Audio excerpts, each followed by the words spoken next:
Të dashur vëllezër, Ibnul Qayyim rahimahullahu taala tregon se cilët janë sebepet që zemra të vrasësohet nëse e kalon masën e nevojshme. Thot Ibnul Qayyim rahimahullahu taala, zemra vrasësohet kur njeriu e tepron dhe e kalon mesataren dhe atë çka është e nevojshme nga 4 gjëra. El kelam, thot kur njeriu e tepron dhe flet shumë. Për çdo gjë ai flet. Goja e tij nuk ndalet. Kurse pejgamberi jon sallallahu alaihi wasallam tha: "Men kana yu'minu billahi wal yawmil akhir falyakul khayran aw liyasmut."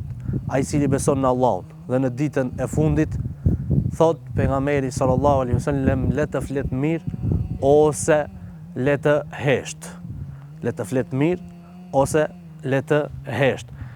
Pra edhe heshtja nuk është çdo herë e lavdëruar. Nëse duhet që të thohet e vërteta, nëse duhet që të mbrohet drejtësia, atëherë duhet që të flasësh. Po nëse është për gënjeshtër, e për gojim, e bartje të fjalëve, e për çarje me muslimanëve, atëherë hesht. Pastaj gjëja e dytë që thot Ibnul Qayyimi e vrasëson zemrën, thot është ngrënia. Kur njeriu e tepron në ngrënie dhe pirje ushqim. Allahu azza wa jall sekret e ka bërë që ta shijosh adhurimin.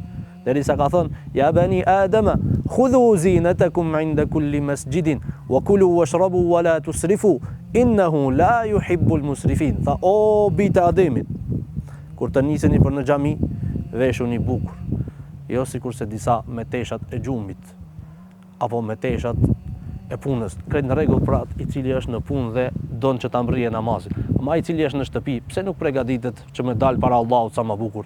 E pastaj Allahu na tregon në këtë ajet, vëllezër të dashur, sekretin e shijimit të adhurimit. Thot Allahu azza wa jall: "Hani dhe pini, mirë po mos e teproni." Për shkak se ti nëse e tepron në ngrënie dhe pirje, kur shkosh në rukun nuk ke mundësi me qëndru, kur shkosh sejdë nuk ke mundësi me qëndru para Allahut, dhe kjo tash përqendron zemrën tënde ndaj adhurimit. Andaj mos e teprojmë në ushqim dhe pije. Pastaj thot Ibnul Qayyim rahimahullahu taala, gjëja e tretë e cila nëse e kalon njeriu masën e nevojshme, i vrasësohet zemra, është gjumi. Edhe gjumi nuk duhet të teprohet e vëllezër. Për shkak se nëse njeriu e tepron në gjumë, i humb prej të mirave të Allahut azza wa jall shumë. Lëri ata të cilët kanë vendosur një rregull ku thonë se 8 saat punë, 8 saat gjumë, edhe 4 saat apo diçka të tjera sa kanë mbetur, thot me familjen, shëtitjet e gjërat elementare të shtëpisë të cilat janë të nevojshme. Mirë vëllezër të dashur, nëse është kështu, atëherë kur për Allahun azza wa jall. Për këtë arsye selefët thonin se njeriu duhet me flet, dietarët thonë njeriu duhet me flet atëherë kur nuk e din mos i flet.